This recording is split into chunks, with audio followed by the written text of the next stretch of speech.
Hi everyone, Chris here, and today I wanted to talk about assessment, today about the Kirkpatrick's first level of evaluation. And this is the reaction level. And it's kind of interesting because the reaction level really gets a bad rap. A lot of people think it's really superficial and it gets reduced to smile sheets. And sometimes it gets reduced to the sort of the vanity metric of did they love me? Did I do a good job? Was I entertaining? And that's not really what the reaction level is supposed to be looking at. The reaction level is really about how engaged are your participants and your learners in what's actually happening. What's their reaction to the material? If you're doing an in-person training and the whole front row is starting to like how it goes sometimes. It's like 8 o'clock in the morning, everybody's falling asleep. That's a reaction. And you need to be observant to the room that you're with. And sometimes you can get really caught up in what you're doing, and it's helpful to have somebody else there to sort of observe you and observe the room. Um, Depending on the dynamics of the group you're with and the person that you're coming in to help, they can go right at the time and ask questions. If it looks like someone's nodding off or not getting it, they can sneak over and ask the question, hey, what's going on?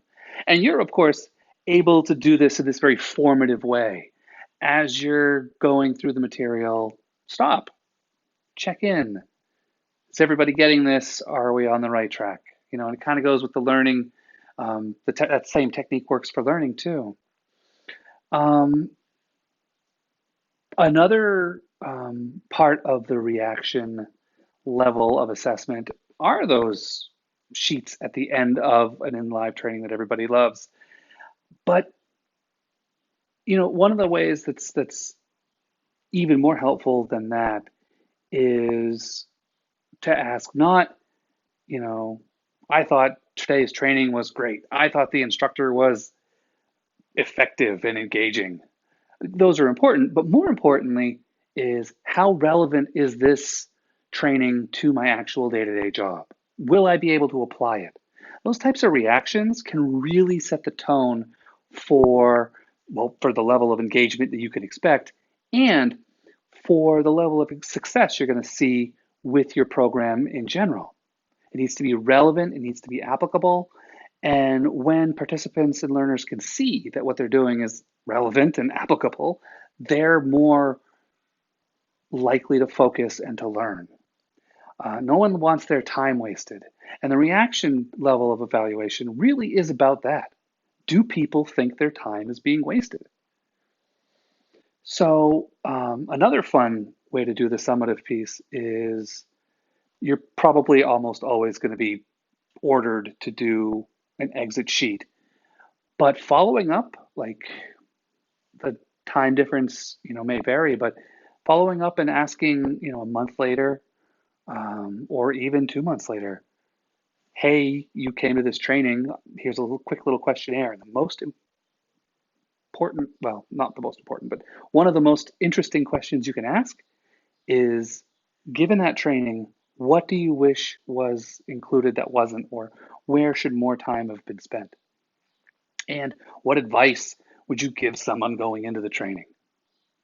Because those can really help you adjust the actual training in a meaningful way. So the reaction level is not just the smiley face and the vanity, oh, they loved me, I gave a great performance. It's how relevant is this? How applicable is this? And do the participants feel like their time is being wasted? So if you can get to those answers, you're going to have a much better time sort of adjusting and moving forwards and improving your programs. So that's all for today, and I will talk with you tomorrow.